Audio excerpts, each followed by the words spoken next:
네, 시청자 여러분 안녕하십니까. JBS 공감방송과 함께 진행하는 유혜선의 인문학 살롱의 유혜선입니다.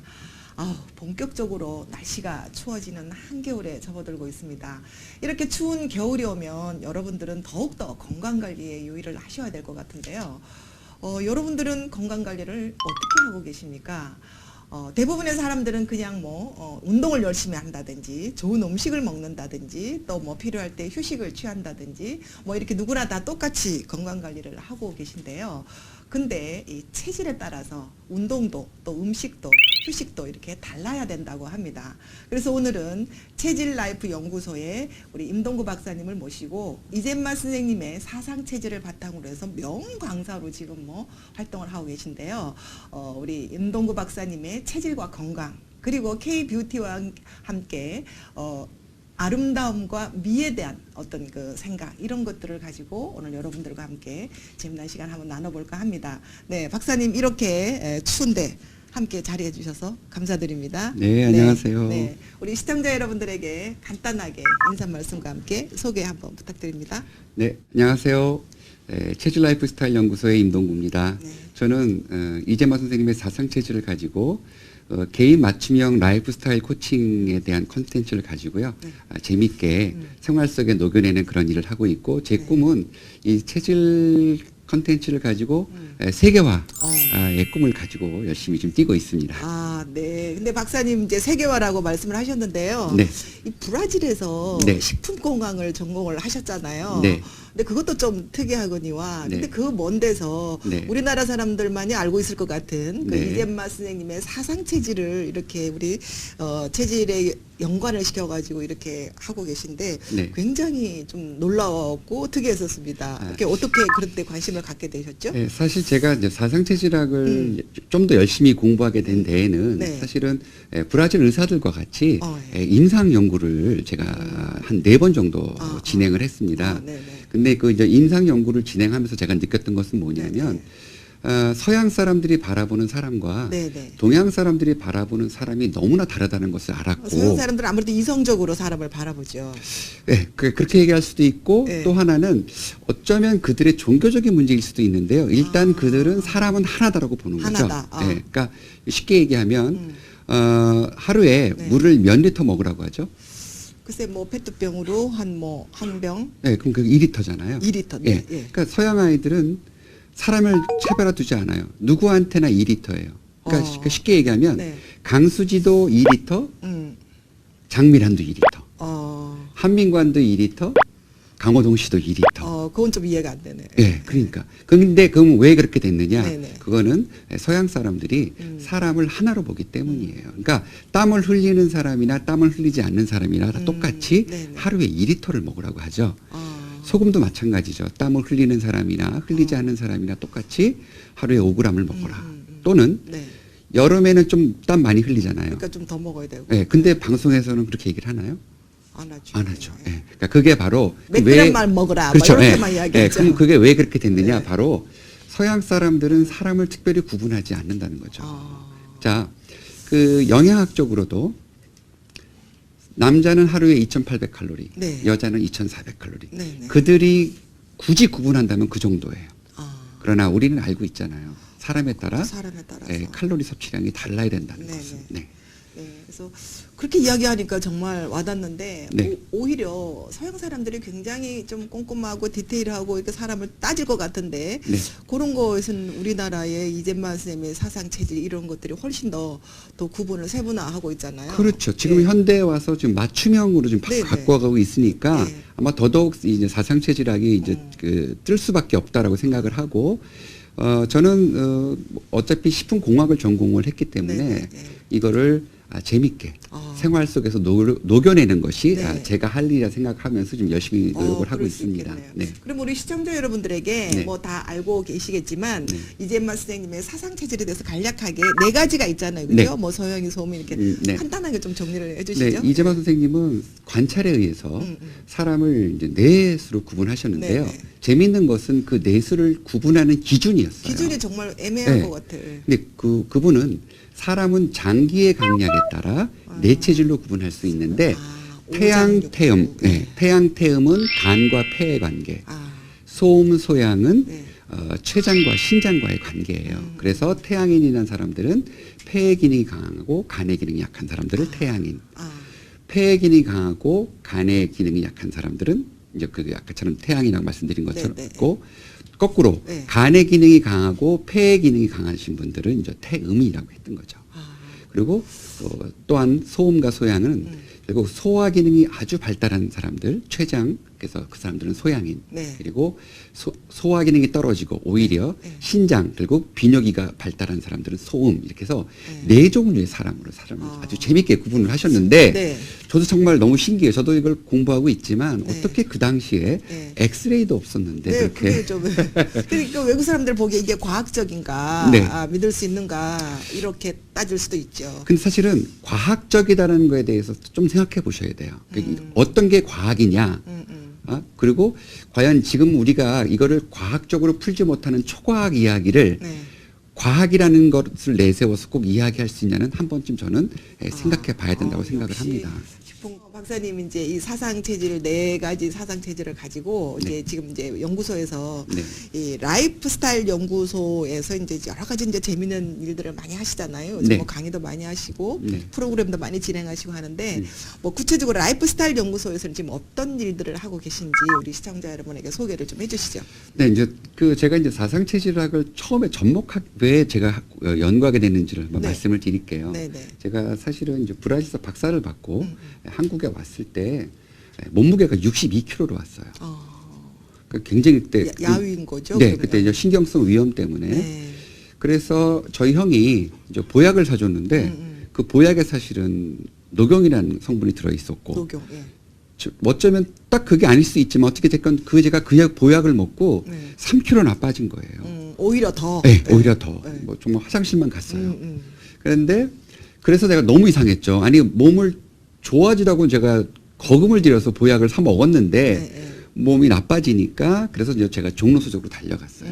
거기서 발견한 책은 바로 그 이명복 박사님의 네. 체질을 알면 건강해 보인다라는 책을 제가 발견하게 됐고 그 책 안에서 이런 말이 적혀 있더라고요. 아무리 좋은 것도 네.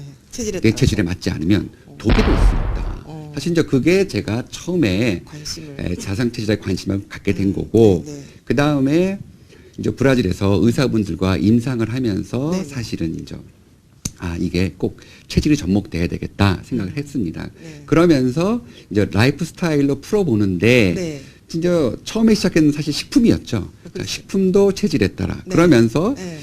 체질이 꼭 식품만이 아니라 이게 굉장히 다양하죠. 다양하게 접목할 수 우리 있겠더라고요. 생활 속에 음식만 먹는 것도 그렇죠. 아니고. 그래서 뭐 건강보조식품. 네. 근데 가만히 보니까 체질에 따라 체형이 다르더라고요. 그렇죠. 자, 체형에 다르면 스타일도 다르게 나오겠다.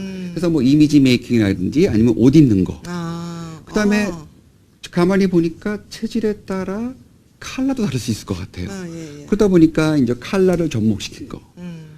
그래서 좀 더 발전하다 보니까 도형과 체형의 관계, 그다음에 반지를 또 어디다 끼느냐에 따라 또 체질의 에너지가 바뀌고 이런 것들 때문에 사실은 사상체질은 이게 확장성이 너무 좋더라고요. 그러네요. 그래서 제가 이제 토탈 라이프 스타일 코칭이라는 컨텐츠를 만들어냈습니다. 토탈. 서양인들은 아무래도 이제 이런 우리 임 박사님의 생각을 네. 받아들이려면은 굉장히 이성적이잖아요. 네. 그래서 아까도 말씀하셨지만 사람을 하나로 보기 때문에 네. 우선 사람이 다르다는 거에 대한 어떤 그 설득 작업이 먼저 이해시키는 작업이 좀 먼저 되지 않을까. 예, 근데 제가 재밌는 걸 알아냈어요. 뭐냐면 네. 제가 사실 처음에 이 사상체질의 세계화를 외칠 때 네.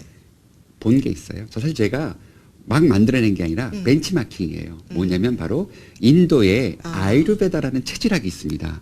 인도에 그런 게 있어요. 그건 뭐예요? 인도의 아유르베다는 인간을 세 체질로 구분합니다. 세 체질로. 네. 우리는 네 체질로. 우리는 네 체질이죠. 근데 인도는 세 체질로 구분했고 네. 그게 이미 세계적인 콘텐츠가 됐어요.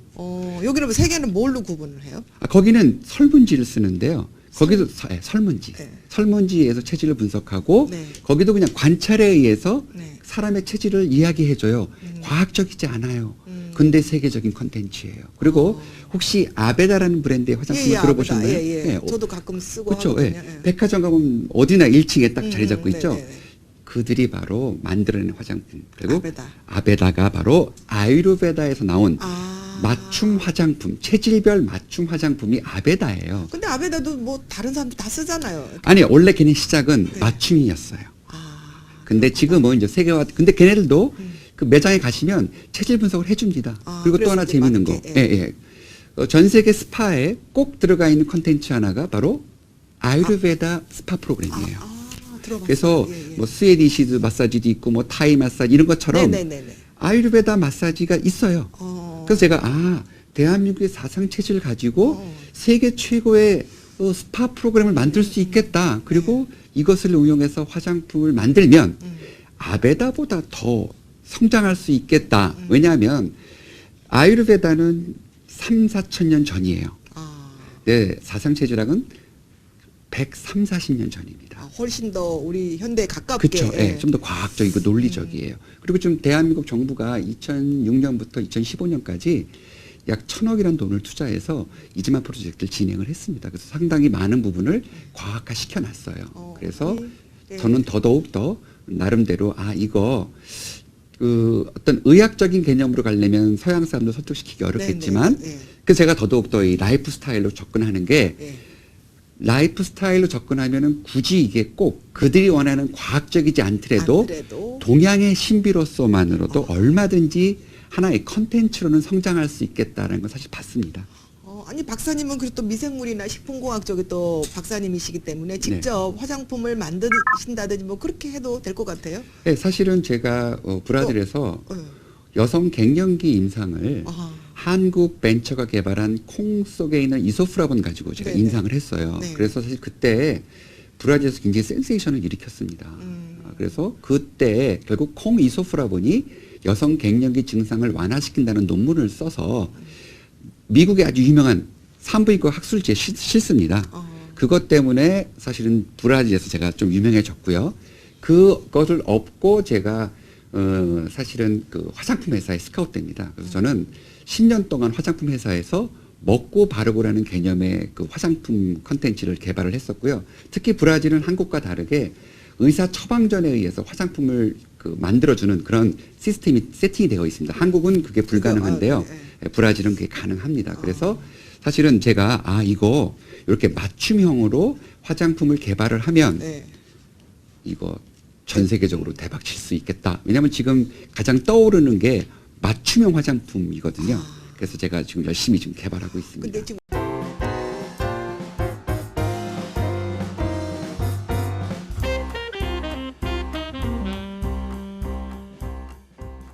제가 여자이다 보니까 네. 아무래도 이제 메이크업도 하고 화장품도 쓰다 보니까 네. 그 화장품에 대한 이야기가 굉장히 관심이 많이 네. 가네요. 자, 제가 이제 네. 특히 이 맞춤형 화장품에 또 관심을 갖게 된 이유는요. 한국에서 녹차가 뜨거운가요, 차가운가요? 녹차는 찬 성분으로 우리가 그렇죠. 알고 있죠. 예. 인삼은 인삼은 뜨거운 성분. 예, 그렇죠. 자, 어떤 사람이 녹차를 먹고 건강해졌다. 예. 그럼 그 사람이 바르는 화장품에 녹차를 넣으면 좋을까요, 나쁠까요? 아무래도 좋겠죠. 예. 예. 자, 이거예요. 결국 인삼 먹어서 좋은 사람한테 인삼 바르게 하고 녹차를 먹어서 좋은 사람한테 녹차를 바르게 하자는 게 바로 이 맞춤 화장품. 제가 생각하는 맞춤 화장품의 시작이었고 결국 이게 체질로 이어진다면 더더욱 체질 맞춤형 화장품의 탄생을 제가 생각하게 된 가장 첫 번째 요인입니다. 귀가 굉장히 솔깃해지는데요. 네. 근데 이 화장품이라는 것은 이게 네. 바르는 거기 때문에 네. 화장품이기는 하지만 또 의약품으로 분류가 돼서 네. 예를 들어서 녹차나 뭐 인삼을 그 자리에서 이렇게 제조 처방한다고 하면 네. 이게 뭐 방부제라든지 이런 어떤 성분이 첨가가 안 된 상태에서 유통이 되잖아요. 네.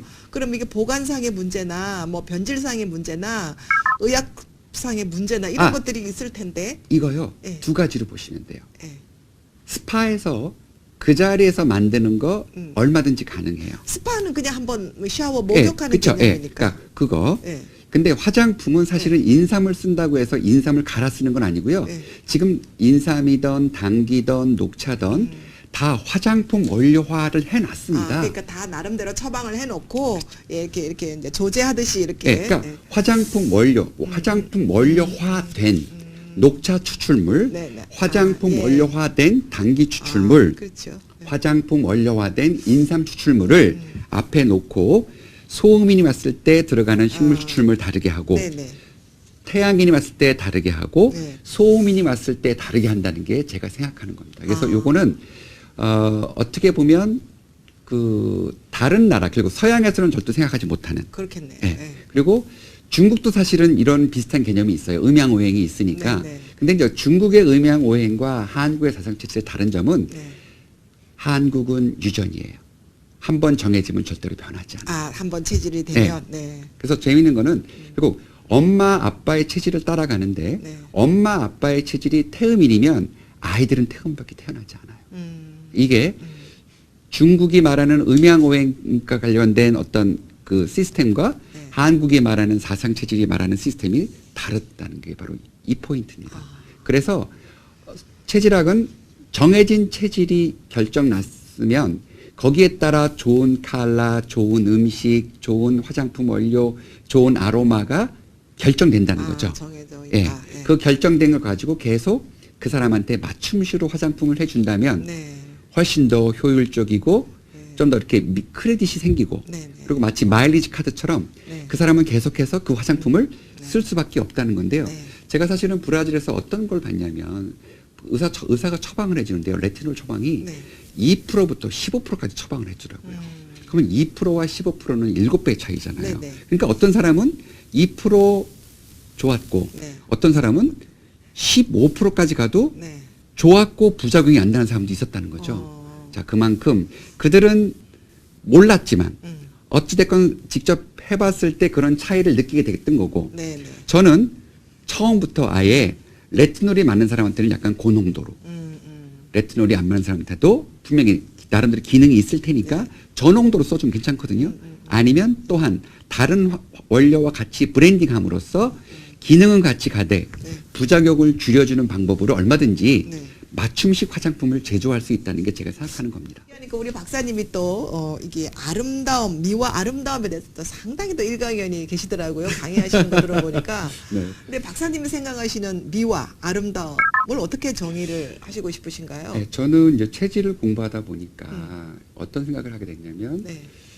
아름다움이 기준이 달라야겠다는 거죠. 아, 사람에 따라서. 네, 사람에 따라 그렇죠. 결국 네. 체질에 따라서. 네, 네. 자, 어떤 사람이 오동통하게 태어났는데 보통 지금 방송에서 모든 나오는 어떤 미디어에 나오는 사람들은 다 어떻게 보면은 다 이렇게 마르고, 네. 그렇죠? 네.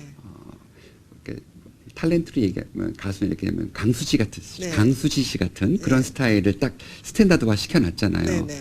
근데 이제 그렇지 않은 사람들은 사실은 많이 이렇게 부러워하고 그들을. 네. 근데 사실은 따라갈 수가 없잖아요. 네, 그러니까 네, 그렇죠. 저는 이렇게 생각해요. 오드리 헵번과 엘리자베스 테일러 둘 다 아름다워요. 근데 그 둘이 아름다움이 빛깔이 같은가요, 다른가요? 다르죠, 아무래도. 예. 다르죠. 예. 오드리 헵번은 여성답게 아주 이쁜 거고 엘리자베스 테일러는 개성 강하고 굉장히 화려하고. 화려하고. 그렇죠. 예. 그리고 제가 알기로 그 소피아 로렌이 네. 큰 입 때문에 네. 자기가 못생겼다 생각하고 자살하려고 했다는 얘기 들어보셨죠? 네, 예, 예, 예. 근데 소피아 로렌이 그 큰 입을 더 크게 그렸을 때 세계적인 스타가 됐잖아요. 네, 네. 근데 만약에 소피아 로렌이 오드리 헵번을 부러워해서 오드리 헵번처럼 화장하고 오드리 헵번처럼 옷을 입었다면 그게 네. 어울렸을까요? 그렇죠. 예. 안 어울리겠죠. 안 어울리죠. 예. 그리고 오드리 헵번 따라갔다고 해서 네.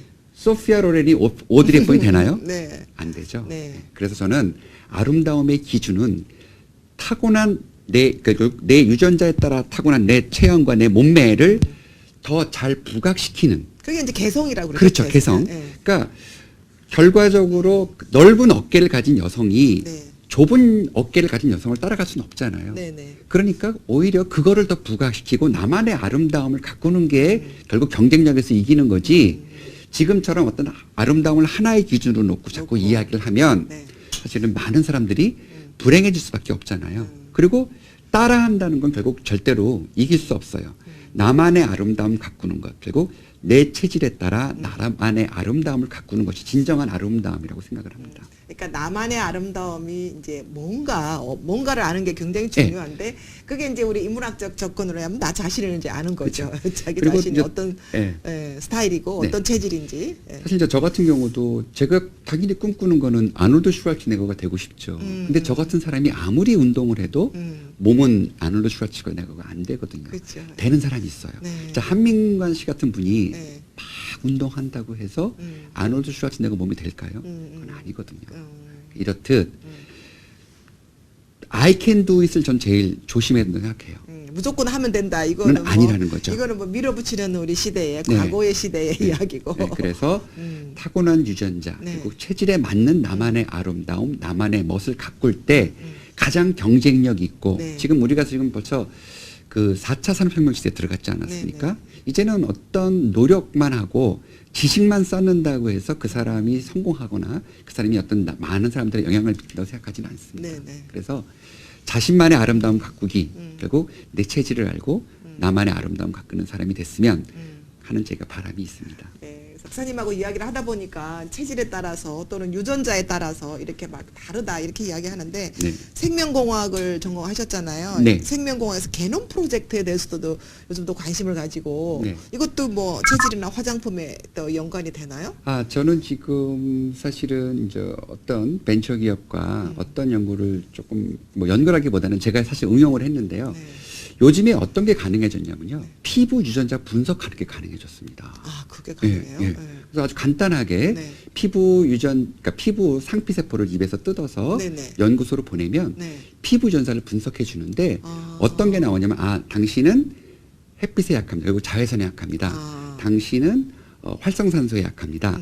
당신은 주름이 잘 생길 것입니다. 왜냐하면 주름과 관련된 유전자가 좀 이렇게 기능이 떨어집니다. 그게 이미 과학적으로 증명된 시대가 됐어요. 당신은 뭐 주근깨가 많이 나는 얼굴입니다. 그렇죠. 뭐 예. 이런 식으로. 그렇죠. 예. 예. 그래서 당신은 조금 더 미리 주름과 관련된 거 아니면 당신은 조금 더 미백과 관련된 걸 신경 쓰십시오라는 그렇게 그런 되면 이게 화장품이 아니라 의약품 아니에요? 그렇게 아닙니다. 되면? 그래서 근데 이제 이 프로그램은 평생 딱 한 번만 테스트하면 돼요.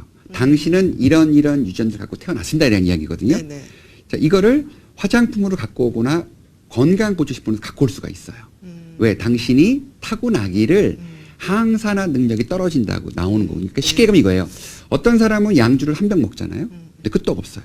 근데 어떤 사람은 활명수 먹고도 변기 붙잡아요. 그러니까 바카스 먹고도 취하는 그러니까요. 그건 무슨 얘기냐면 알코올분해 효소를 갖고 있지 않다는 거예요. 그렇구나. 어떤 사람은 알코올분해 효소 카피를 많이 갖고 있다는 얘기죠. 그러면 많이 갖고 있는 사람은 많이 먹어도 되고 네네. 적게 갖고 있는 사람은 먹지 말아야 되는 것처럼 네, 네. 어떤 사람은 활성산소에 대항하는 능력이 뛰어나다는 거죠. 네, 그리고 네. 그런 사람들은 항산화제를 좀 적게 먹어도 돼요. 그건 이해가 되네요. 그렇죠. 예. 네. 근데 어떤 사람은 그게 적기 때문에 네. 남보다 더 먹어줘야 된다는 거죠. 어. 그리고 어떤 사람은 그 주름과 관련된 그런 효소가 적게 갖고 태어났어요. 그러면 그 주름이 잘 생기지 않게 하는 그런 화장품 원료나 네.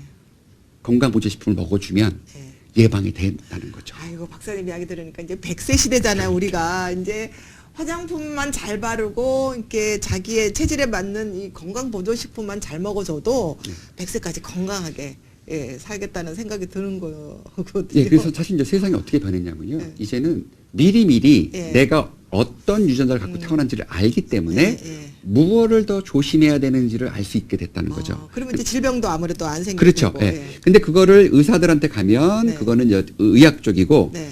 이제는 국가에서도 피부 유전자 분석에 의해서 이런 맞춤 화장품은 시장은 거의 개방을 한 것 같아요. 그래서 저도 이번에 그 어떤 쪽으로 접근을 했냐면 사실 체질이 다르면 피부가 다르거든요. 네네. 그래서 그걸 제가 한번 제가 알고 있는 분들의 체질을 알고 있는 분들의 그 피부 유전자 분석을 했더니 너무 재미있는 데이터가 나왔어요. 그렇겠네요. 진짜 예. 재밌겠네요. 예, 그래서 그 여태까지의 그러면 사실 그러면 피부 유전자 분석하는 기술 이 특허는 뭐 특허 여러 개 있다 보니까 한국만 갖고 있는 기술이 아니에요. 다른 나라도 갖고 있어요. 근데 이제 뭐가 문제냐면 자 당신이 항산화 능력이 떨어진다라고 나왔을 때 네. 그러면 이제 활성산소에 결국 약하다는 거거든요. 네네. 그러면 이제 그 항산화제를 많이 투여를 해줘야 되는데 사실 항산화제가 너무 종류가 많은 거예요. 그러면 많죠. 자 피부 유전자를 분석했고 체질을 안다면 훨씬 쉬워지는 거죠. 항산화제인데 당신의 체질에 맞는 걸 선택해 줄 수 있으니까. 그리고 또 하나 재미있는 거. 제가 사실은 브라질에서 홍삼을 갖고 남자 발기부전 임상할 때요. 정말 힘들었어요. 의사를 설득하기가. 왜냐하면 우리는 한국에서는 인삼이 식품이지만 브라질에서 서양에서는 이게 약이에요. 네. 그래서 한 번에 먹일 수 있는 양이 0.1g밖에 안 되는 거예요. 우리는 인삼 축제 가면 금산에 가면 인삼 튀겨주면 한 번에 50g도 먹거든요. 그렇죠. 저희들은 막 이렇게 막 씹어서 막 씹어 먹고. 먹잖아요. 근데 브라질은 0.1g 먹이면서도 뭐라고 적혀 있냐면요. 심장이 뛸 수 있고 혈압이 올라가며 두통이 올 수 있고 여자가 하혈을 했다고 적혀져 있어요. 오. 서양 애들은 절대로 그냥 쓰지 않아요. 네. 분명히 그런 임상을 했을 때 그런 네. 증상이 나타났으니까 적어놨겠죠. 우리 박사님 삼계탕 드시고 하혈하셨어요? 삼계탕 임삼 2뿌리 들어가잖아요. 그러니까요. 예. 자, 그래서 이게 바로 사실은 어떤 것이 우리 몸에 들어왔을 때 농도가 굉장히 중요하거든요. 근데 그걸 이제 체질에 따라서 이제 흡수하는 게 다르다는 그렇죠. 거죠. 예. 그 농도를 조절하는 거에 있어서 결국은 녹차가 정말 좋은 항산화제지만 체질에 따라 농도를 변화시킬 수 있다면 또 하나 아예 소양인 같이 몸이 뜨거운 사람한테는 녹차를 처방하고 소음인 같이 몸이 차가운 사람한테는 인삼을 가지고 화장품 원료로 식물 추출로 첨가를 한다면 네, 네. 훨씬 더 효율적이고 네. 부작용은 적으리라고 생각을 합니다. 그렇죠. 근데 당연히 이해가 되네요. 네, 근데 네. 박사님 이제 그렇게 되면 이제 네. 화장품 재료가 이렇게 네. 이제 다 재료화해서 네. 이렇게 소비자들이 네. 이렇게 이제 자기가 직접 DIY 이렇게 네. 해서 쓸 수 있다고 이렇게 네. 말씀하시는데 최근에 뉴스를 봤더니 화장품도 3D 프린트로 이렇게 뽑을 수 있다고 이렇게 이야기를 하더라고요. 자, 앞으로 그게 가능해지는 게 왜 그러냐면요. 네네. 사실 3D 프린터가 딴 게 아니에요. 네, 네. 뭔가를 그 자리에서 만든다는 그러니까 재료만 다 넣어주면 그렇죠. 이제 재료만 그냥, 결국 우리 그 프린트 보시면 네네. 칼라가 들어가 있잖아요. 네네. 똑같다고 그것처럼, 보시면 돼요. 네. 그거를 체질별이든 네. 아니면 성분별이든 네. 해놓고 네. 포뮬레이션 집어넣으면 네. 화장품이 화장품이 딱 나온다는 나오겠죠. 거죠. 이제 앞으로는 3D 프린터는요. 그것뿐만 아니라 옷, 뭐 가방. 왜냐면 디자인이 중요한 시대가 될 거예요. 디자인만 있으면 3D 프린터 가져가서 네. 화장품 만드는 3D 프린터도 있을 것이고 신발 만드는 3D 프린터도 있을 것이고 가방 만드는 것도 있을 것이에요. 그래서 더더욱 체질이 뜰 수밖에 없는 게 그것도 이제 체질에 따라서 그렇죠. 예, 예. 예. 나한테 맞는 컬러, 나한테 맞는 문양을 가지고 네네. 개성 있게 이제는 제품을 만들 수 있다는 게 네네. 특징입니다. 아이고 우리 박사님 이야기 들으니까 너무너무 재밌는 것 같아요. 왜냐하면 앞으로 우리 미래 사회고 또 우리 미래 삶이기 때문에 이게 직접적으로 지금 우리 삶에 지금 다가오고 있는 거잖아요. 네.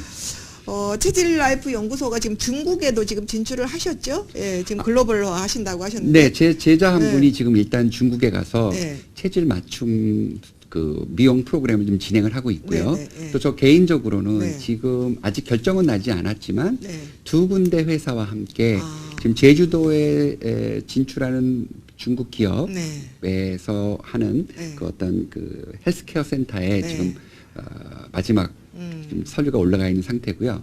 네. 또 하나는 중국에 또 진출한 회사 하나가 이런 맞춤형 컨텐츠로 중국인을 대상으로 그 인터넷 쇼핑몰을 만드는데 지금 이제 체질이라는 컨셉을 집어넣어서 네. 맞춤형으로 상품을 추천하는 네. 그런 지금 시스템을 지금 개발을 하고 있습니다. 어차피 뭐 우리 사회는 앞으로 맞춤형, 개성화, 소품종 네. 뭐 이런 식으로 지금 상품을 이제 쓸 수밖에 없기 때문에 앞으로 체질에 따른 어떤 상품의 분류가 네. 뭐 중국뿐만 아니라 동남아나 뭐 머지않아서 글로벌까지 이렇게 네. 충분히 진출을 할 수 있을 것 같은데 박사님의 앞날이 그냥 훤히 보이십니다. 네, 너무 축하드리고요. 네. 네, 저는 이제 딱 하나 제가 사실 이제 서양에서 한 20년 살다 보니까 어떤 걸 느꼈냐면요. 과연 서양 사람들에서 한국, 중국, 일본을 어떻게 구분화시킬 것이냐. 그러니까 사실 저는 제가 브라질에서요 그 콩 이소프라본으로 연구할 때 서러움을 너무 당했어요. 어떤 거였냐면 그 브라질의 콩 연구소가 일본 자이카의 돈을 받고 리폼을 했어요. 그러다 보니까 제가 어떤 연구를 부탁했을 때 네. 얘네들이 안 들어주는 거예요. 아무래도. 네, 그래서 제가 사실 그 샘플을 다 들고 한국에 와서 식품연구소에서 다 그 테스트를 했거든요. 그때 제가 절실히 느꼈어요. 이게 국력이다. 힘이 있어야 네, 힘이 있어야 된다. 이렇게 해서 이제 애국자가 되시는 그렇죠. 거죠. 예. 그리고 또 하나 제가 이제 브라질을 보니까 많은 사람들이 한의학, 동양 그러면 인도 아니면 중국이에요. 그렇죠. 예. 그리고 일본은 또 다르게 생각해요. 일본은 굉장히 현대화된 동양의 어떤 나라. 그렇죠. 예. 그러면 그럼 한국은 뭐예요? 이것도 아니고 저것도 아닌 거예요. 그래서 그러면 과연 무엇으로 한국을 가장 차별화시킬 수 있을까에 중점 뒀던 게 바로 그렇다면 한국에는 사상체질학이라는 게 있지. 이해가 되네. 예, 그래서 이걸 갖고 의료 쪽으로 접근하면 너무 어려우니까 네. 라이프 스타일로 접근해서 네, 네. 스파 프로그램 개발하고 화장품으로 먼저 여심을 흔들어 놓는다면 네. 이게 가능하겠다 네, 생각을 가능하네. 했고요. 네. 또 하나 이제 뭐 아마 아시겠지만 저는 사실 체질 가지고 패션쇼도 하고 오페라도 하고. 보쇼쇼도 하고 네, 네. 오페라도 합니다. 네, 네. 그리고 제가 오페라를 개발한 이유는 뭐냐면 딴 게 아니라 서양 문화의 최고는 오페라예요. 그래서 서양 문화에 좀 접근할 수 있는 가장 그 접근성이 좋은 문화가 예. 오페라라고 예, 생각을 하셨군요. 예. 그다음에 제 스스로 동양 최고의 인문학은 사상체질학이다. 그래서 동양과 서양의 만남, 융복합 지금 네. 많이 말하잖아요. 네네, 융복합. 융복합. 그리고 창조적. 음. 이게 창조 아닐까. 네. 서양의 오페라를 동양의 사상체질로 풀어서 많은 사람들이 공감하는 오페라를 만든다면 그리고 또 그 체질 오페라의 특징은 네. 관람객이 참여를 하거든요. 네, 네. 그러다 보니까 참여하는 오페라 네, 네. 그리고 쉽게 풀어서 재밌게 그래서 지금 그 12월 16일 날 광화문 아트홀에서 네, 네. 또 체질 오페라 아. 사랑의 묘약 버전이 올라갑니다. 네. 그래서 아유. 이런 언제나 이렇게 사상체질학을 먹거리에 멈춘다거나 네. 또한 의료 쪽에만 멈춘다면 세계가 어려워요. 그러나 이렇게 좀 쉽고 오페라 재밌고 쪽으로. 오페라든 뭐 보석쇼든 패션쇼든 네, 네. 이렇게 재밌게 접근을 한다면 네. 좀 더 쉽게 글로벌 세계화가 될 수 있지 될수 않을까 생각을 있겠다는 합니다. 생각이 네. 듭니다. 박사님의 오늘 이야기를 들으니까요, 우리나라가 이 사상 체질을 중심으로 정말 한류를 뛰어넘어서 정말 오페라 뭐 이런 문화와 함께 서양에도 충분히 세계화 진출에 뭐 손색이 없을 것 같은 이렇게 든든한 마음이 드는데요. 정말 그런 날이 빨리 오기를 우리 임동구 박사님을 필두로 해서 이렇게 오기를 바랍니다. 정말 좋은 말씀 많이 해주셨는데요. 아까 사상 체질이 이재명 선생님 사상 체질이 바로 인문학이다. 우리나라의 인문학이다 이렇게 말씀을 하셨는데 오늘 이제 이렇게 이야기를 좀 마무리를 하면서요. 우리 이 방송이 인문학 살롱이잖아요. 네. 예. 인문학과 체질, 네. 체질과 인문, 그러니까 체질에 맞는 인문학적 삶이란 어떤 건가, 뭐 이런 거를 전체적으로 이렇게 마무리를 하시면서 좀 정리를 한번 해봐 주시죠. 인문학과 체질. 네. 그러니까 체질은요. 네. 사실은 그 사람의 생각까지도 영향을 미칩니다. 그렇죠. 네. 예. 그래서 보시면 아마 느끼셨을 거예요. 어떤 사람은 굉장히 분석적이고 논리적인 사람이 또 있어요. 어떤 사람은 적극적이고 네. 소극적이고. 그렇죠. 예. 이게 어떤 사람은 생각 자체가 분석적이고 논리적이에요. 어떤 사람은 굉장히 창의적이에요. 네네. 어떤 사람은 굉장히 이게 융합을 잘 시키는 사람이 네네네. 있어요. 그리고 어떤 사람은 타고나기를 착해요. 네. 근데 어떤 사람은 타고나기를 살짝 그게 뭐라고 독한 사람이 예, 있어요. 있어요. 자, 그렇다면 네. 그들이 어떤 것을 배워서 네. 결국 사상체질학이 추구하는 거는 음양 화평지인이거든요. 네네. 그리고 음양 화평지인으로 가는 방법이 다르다는 게 결국 사상체질학이거든요. 그렇기 때문에 그들이 음. 읽는 책, 음. 듣는 음악, 생활 속에서 누리는 다양한 것들을 체질에 맞게끔 했을 때 결국 그 사람이 온전한 사람이 될 수 있다는 거거든요. 단군 신화에 나오는 홍익인간. 자, 널리 인간을 이롭게 하라. 네. 이런 문화를 갖고 있는 나라가 없어요. 대한민국, 우리 한민족만이 정말 이렇게 훌륭한 사상. 근데 우리가 많이 잃어버렸죠. 그래서 저는 이 홍익인간이라는 사상, 결국 널리 인간을 이롭게 하고 인간이 음양 화평지인이 된다면 그래서 이런 널리 인간을 이롭게 하는 사람이 된다면 대한민국이 저는 당연히 세계 최고의 국가가 되리라고 생각을 합니다.